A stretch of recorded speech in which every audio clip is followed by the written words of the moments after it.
Hai, Assalamualaikum. Jumpa lagi dengan Nathan. Selamat petang, selamat siang, selamat malam. Pastikan anda terus bersama support kepada channel Real Seram YouTube channel ini. Kerana channel ini akan terus menyajikan keseraman, merungkai misteri dan memberikan cerita-cerita seram yang cukup menghiburkan, menyeramkan anda dengan support dan sokongan anda. Dan terus berterima kasih kepada anda kerana channel ini semakin hari semakin meriah, semakin hari semakin menampakkan sokongan anda. Apapun, kita tengok dulu montaj untuk konten kali ini.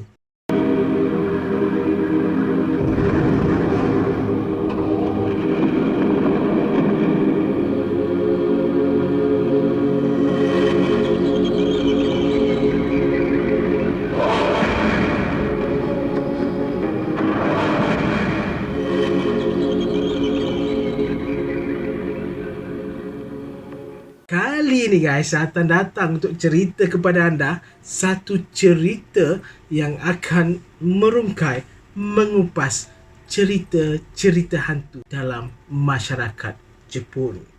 Dan kalau sebelum ini Nathan pernah bawa Okiku dalam konten Nathan, kali ini kita tengok apa lagi hantu-hantu yang wujud dalam kepercayaan masyarakat Jepun.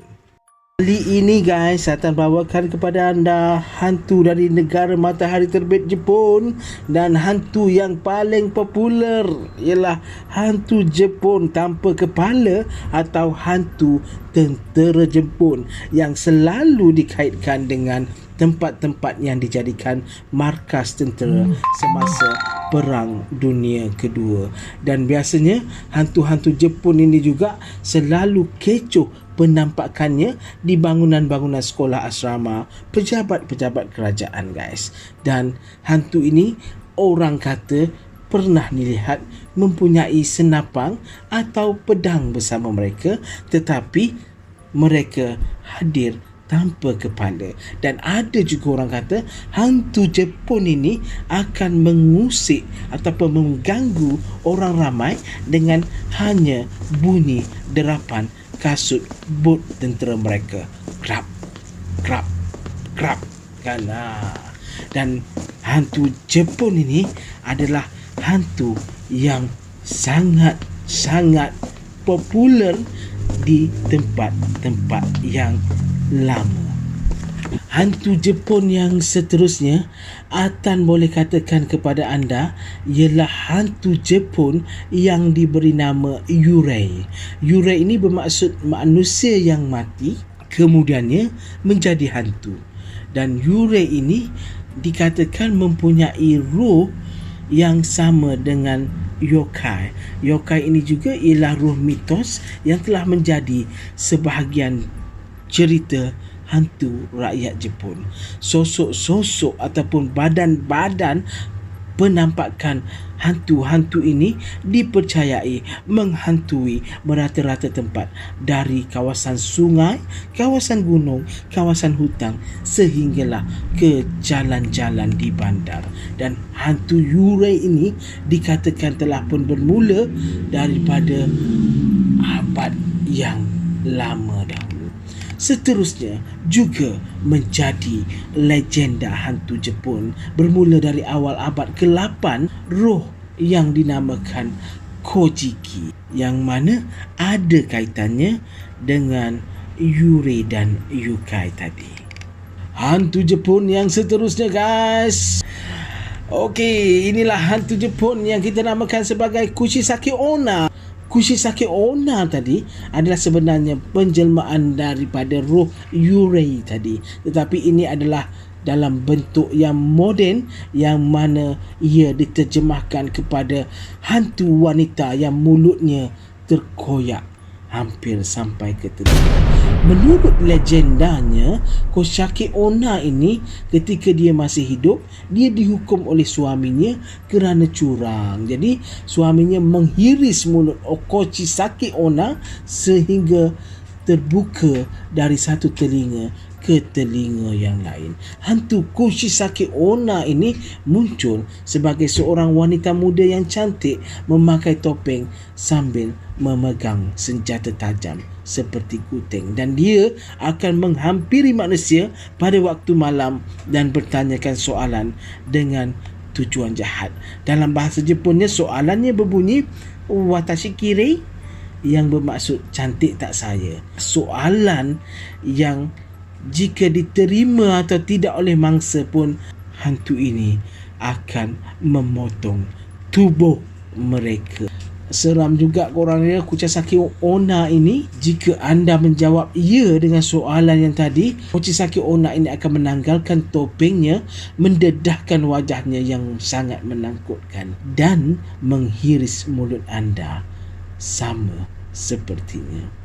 Kita biasanya mengharapkan situasi yang win-win kan guys, tapi kalau jumpa Kushisake Onna ini, dia biasanya jadi situasi yang kalah-kalah ataupun loser-loser, yang mana kita cakap ya pun kena, kita cakap tak pun kena. Dan hantu Jepun yang turut popular juga ialah Yuki Onna.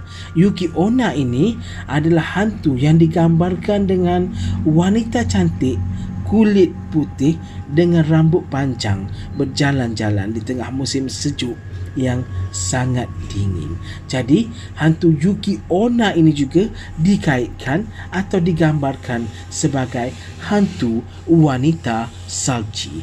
Apabila dia berjalan di kawasan yang dipenuhi salji, anda tidak akan nampak tapak kakinya kerana mungkin tidak berpijak di bumi yang nyata. Gangguan Yuki Onna ini dikatakan ianya akan memikat lelaki-lelaki, dan bila lelaki-lelaki itu telah terpikat dengannya, ia akan membiarkan mangsa-mangsanya itu membeku dalam kesejukan sehingga mati. Dan ada mengatakan Yuki Onna ini adalah seorang wanita cantik yang dibunuh dalam salji dan cuba membalas dendam dengan melakukan perkara yang sama guys. Hantu Jepun yang popular juga guys ialah hantu Kochin Obake ataupun Chochin Obake, mana satulah yang betul ataupun tak pasti. Cumanya pada kali ini hantu Chochin Obake ini adalah hantu yang tidak sangat mempunyai niat jahat sampai membunuh. Hantu ini ialah hantu nakal yang suka menipu dan suka menakutkan manusia. Obake Chochin ini biasanya akan menjelirkan lidahnya yang besar, memutarkan matanya dan ketawa terbahak-bahak untuk menakutkan orang ramai di sekitarnya. Menurut legenda, hantu Obake Chochin ini berasal daripada Tanglong yang telah pun digunakan selama 100 tahun, dan daripada kepercayaan agama Shinto kuno ataupun tak pasti agama mungkin di Jepun ini, bahawa semua objek adalah benda mati tetapi mempunyai ruh. Hantu yang cukup seram guys di Jepun ialah Jorogumo. Jorogumo ini ialah hantu labah-labah yang akan menggoda manusia berdasarkan kepada bentuk labah-labah. Biasanya hantu ini ditemui di Jepun dengan penampakan labah betina membesar sehingga 2.5 cm panjang dan boleh menangkap burung kecil sebagai mangsa. Legenda mengatakan bahawa hantu ini adalah labah-labah yang telah mencapai usia 400 tahun guys, dan berubah menjadi Jorogumo dan mempunyai selera makan terhadap lelaki muda dan bukan memakan serangga. Sebab itulah Altan katakan ini juga adalah salah satu hantu yang seram di Jepun guys.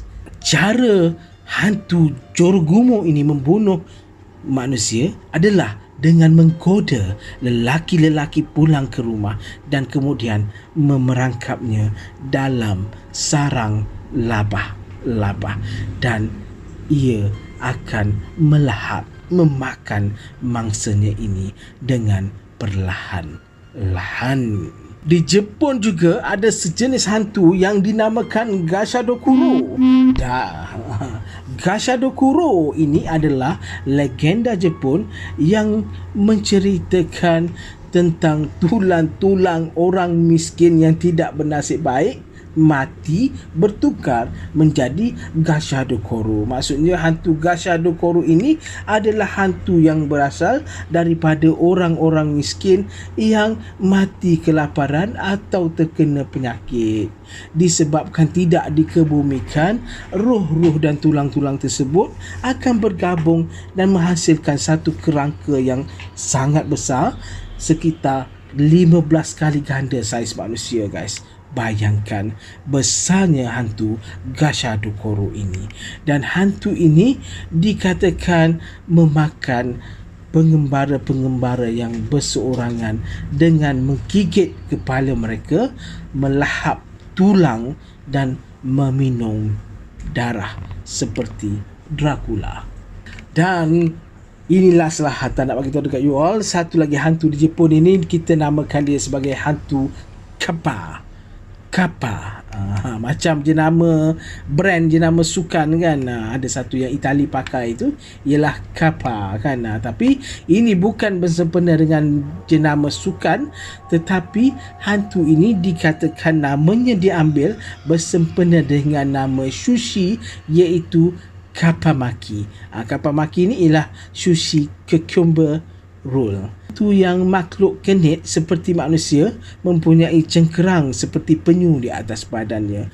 Kulitnya hijau bersisik dan sebuah piring di atas kepalanya mesti diisi dengan air pada setiap masa untuk terus hidup, guys. Dan ia tinggal di sungai-sungai, tasik dan laluan-laluan air di negara Jepun. Jadi bolehlah juga kita katakan hantu Kappa ini juga seperti hantu-hantu air dalam kepercayaan masyarakat-masyarakat kaum dan juga bangsa-bangsa lain, guys. Cara hantu ini mengganggu, guys, adalah suka menarik kanak-kanak dan haiwan yang sesat ke dalam air sehingga lemas. Dan pada waktu mereka ini lemas, hantu ini akan makanlah mangsa-mangsa mereka ini dengan timun. Dia buat ulam, guys. Dia buat ulam dengan timun. Dan juga yang sangat bahaya dan seramnya, hantu Kappa ini sangat meminati usus mentah manusia. Itulah saja, guys, ceritanya, kisahnya, karakternya, jelmaannya, penampakannya hantu-hantu dalam masyarakat Jepun. Jadi jumpa lagi lah, guys. Sebelum anda off ataupun anda tutup, pastikan anda like, anda share, anda subscribe dan anda komen channel-channel Atan ini, dan on lah notification bell supaya tak ketinggalan untuk menyaksikan konten-konten yang menarik daripada Atan untuk anda semua. Jumpa lagi, guys. Bye-bye.